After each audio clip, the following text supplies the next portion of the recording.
Pues en España, en Hispanoamérica y un ejemplo en la Italia medieval.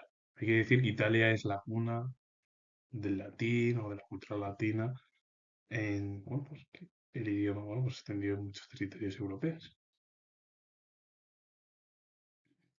El primer ejemplo pertenece a Italia, en la Edad Media. Jacopone da Todi fue poeta italiano, a raíz de la muerte de su esposa se hizo fraile franciscano. En las luchas entre las tendencias que dividían el orden conventuales y espirituales, tomó partido por las últimas, los espirituales, y estuvo refugiado en Palestrina junto a la familia Colonna.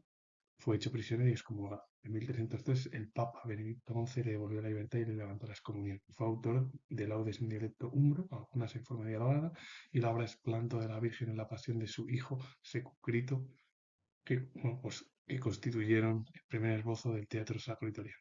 También se le atribuyó el himno Stabat Mater, un hombre, bueno, porque fue importantísimo en el ámbito de la literatura, que estuvo, vamos a decir, en el ámbito religioso, tras la muerte de su esposa, y se acercó al ámbito espiritual y fue uno de los, estuvo también, bueno, pues, en problemas políticos y religiosos durante su periodo en el que vivió y residió por su país.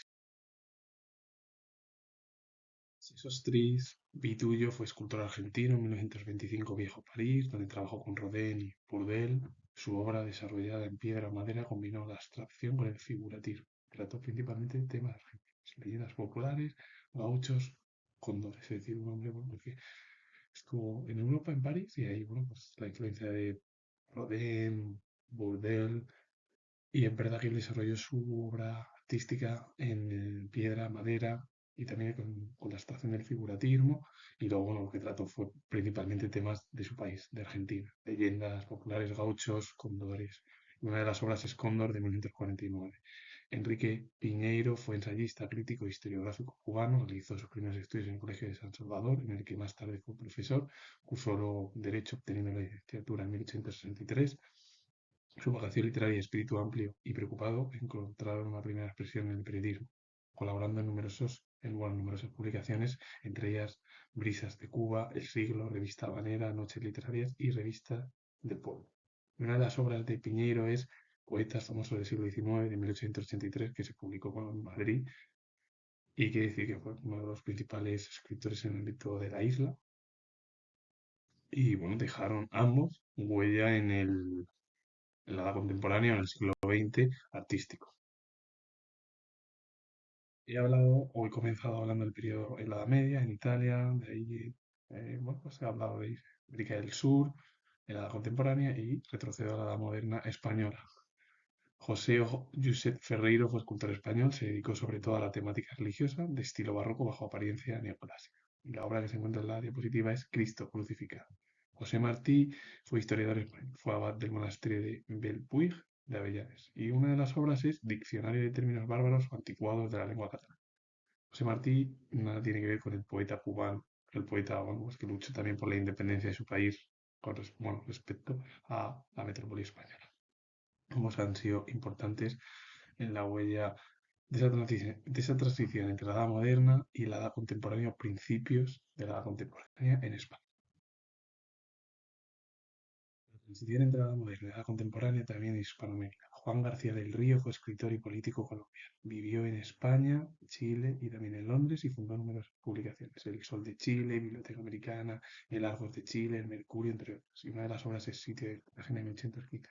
Un hombre que fue justo además en la transición entre ese periodo del final de la Edad Moderna, con el comienzo de la independencia, la contemporánea y el nacimiento de muchos de los países que eran colonias españolas y también, y bueno, alguna de ellas portuguesa, como fue Brasil.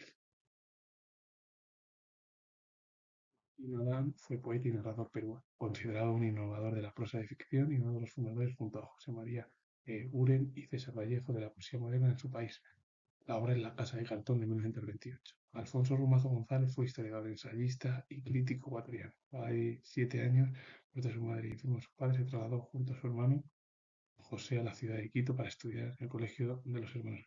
En 1953 se estableció definitivamente en Venezuela, donde ejerció la docencia en la Universidad Santa María y la Universidad Central. Una de las obras es Siluetas líricas de poetas ecuatorianos. Ambos han dejado huella en el siglo XX de Hispanoamérica y de sus respectivos países, Perú y Venezuela. Dos escritores, dos artistas en el ámbito de Hispanoamérica del siglo pasado. Amado Nervo fue poeta mexicano y hizo sus primeros estudios en el colegio Ona, pasando después al seminario de Zamora en el estado de Michoacán, donde permaneció entre 1886 y 1891. Y una de las obras es El estanque de los lotos de 1917. Amado Nervo fue uno de los escritores más importantes, ¿verdad? Murió muy joven, pero dejó huella en México y en todo el ámbito de América del Sur. Ricardo Rojas, un escritor argentino, estudió en Santiago de Estero, cultivó el periodismo, ejerció la docencia como profesor de literatura castellana y fue rector de la Universidad de Buenos Aires durante 4 años, entre 1926 y 1930. Tuvo el Premio Nacional de Literatura y, hombre de ideas liberales y democráticas, conoció la persecución que le valió una etapa de confinamiento. Y representa a su país como embajador en Perú en 1955. Una de las obras es La Restauración Nacionalista, de 1909. Con ello, comento, bueno, pues que he hecho al final un recorrido histórico en el ámbito cultural desde la Edad Media en Europa, con Italia, España, esa transición también, o incluso en la Edad Moderna, la Edad Contemporánea, en Hispanoamérica, donde bueno, muchos de ellos han sido importantes artistas que han dejado huella en el ámbito de la cultura eh, latina. Así que si os ha gustado este vídeo, darle a like, suscribiros, poner comentarios y vuelvo a repetir que soy historiador y nos vemos en el siguiente vídeo.